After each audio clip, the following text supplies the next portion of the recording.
I made out with at least 7 women ever since I've been here. Wow, that's hot right there. 7 girls. Have you beat that, Ian? 7 guys. Blue eyes over 9 here. years ago. I don't know if they thought it was the wrong room or what, but it's kind of hard to miss all the pink and orange in our room.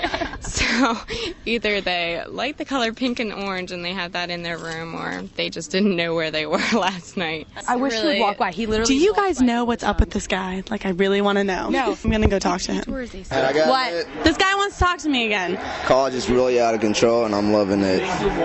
We all love college, Oh yeah. especially the freshmen. This is why I had to come in here and get this. So what happened to you? All right. Well, about a month and a half ago, I was playing baseball in Mississippi, and we're playing on a field that's all turf. He was giving another guy a ride on it the other day, and they like popped a wheelie and they almost flew off. You're on TV. I'm talking about you. Pop a wheelie. And I had metal cleats on.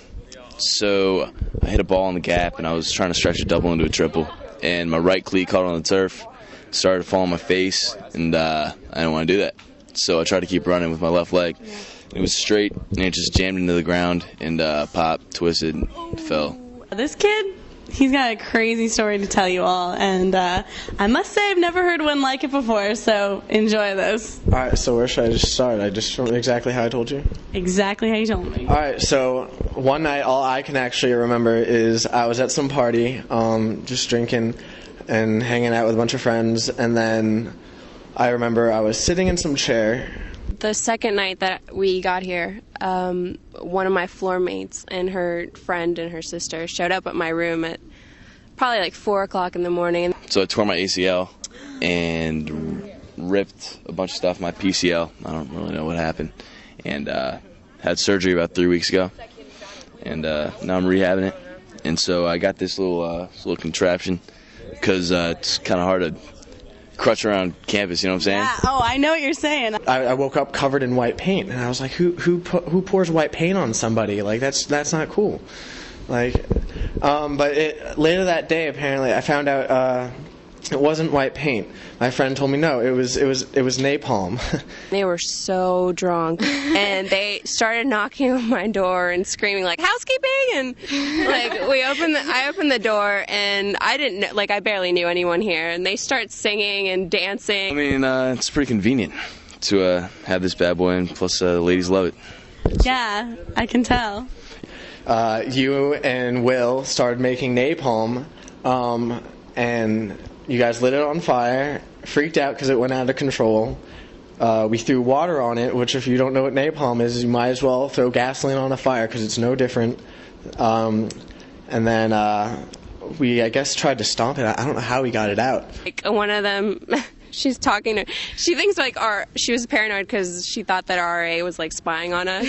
So she just started like screaming and dancing. She's like, "Is it quiet times now, Nancy?" A couple days ago, me and my buddies were messing around on it, and we were going up a hill, and my buddy was like, "Wouldn't it be funny if your wheelchair just ran out of battery at the top of the hill and you started rolling backwards?" What I want to know is, like, what possessed you guys to start making napalm, and like, how do you know how to make that? I don't know how to make napalm. I have no recollection of making napalm whatsoever. I didn't know we made it. We definitely are still finding like half of condom wrappers all around our dorm room. I was like, "Oh, you mean like this?" And I tried to pretend, and with the joystick, and I moved it forward and back, but I forgot I was on a hill, and I had a backpack on the back, so it weighed it down, and I flipped straight backwards and landed on my back. So your friend, he's kind of weird. And my friend knew he knew how to make napalm. And they decided that they were drunk and it was a good idea to make napalm. And I mean, I was in a very easily convincing stage, so I was just like, well, I'll help, I guess. And it makes mornings really interesting when you hear people go crunch. Oh my god! And it's totally her fault. The battery fell off and everything was pretty crazy. And everyone stood up and they were like, "You all right?" And I was like, "Yeah." I was like, "Yeah, I'm good." So How'd you get back into it and everything? I just got up. I mean, I can put a little bit of weight on my leg, so I mean, I just kind of like wiggled my way into it. You'll have some on your belt and your shoe, right? You were lucky that you didn't like blow yourself up that night. So is this from last year or is this from like last weekend? This is from last night. Well, at least you didn't hurt yourself more because that would have sucked. Yeah, that would have been bad. So But, luckily I'm here talking to you. Yeah. So, luckily. I was with this guy. He was like totally wasted, but not that wasted. So it kind of has to do with the fact that he was like, just stupid. Oh, this is the joys of living in the dorms and having 2 roommates. Yeah, it's totally awesome. This guy who wakes up and his anus is leaking, like with blood. So he goes to the hospital and the doctor's like, do you practice homosexual activity? And He was like telling people that he wanted to be like duct taped to the wall. the guy's, no, dude, because he's like a frat rat, like Hollister, And he comes back to his dorm. He comes back to his dorm and there's police all over his dorm. This is just an urban, didn't happen. Urban legend? Yeah, urban legend. But this guy got taped to the wall at 2 o'clock at night. I don't know what happened in the morning. I need to go and see what happened. I have some pictures. Let me. Oh, no way. Let's see these. Okay. Oh, my God. All right. And here is him with all the tape from outside the door. And there was police all over the dorm, and they opened the drawer, and there was sex toys and ammonia. And later on, they figured out that this guy, his roommate, would pass him out in the middle of the night. Well, actually, I was a little bit nervous coming here because it's Fairfax, and I'm from a small town where everybody knows each other. Yeah, as a person that hasn't been exposed to youthful drinking, it was an eye-awakening, all these people throwing up and wild sex and stuff, but hey. Do the business on him. Oh. Isn't that man. scary? That's very scary. So watch out for your roommates, guys. Watch out. Check their drawers, all right?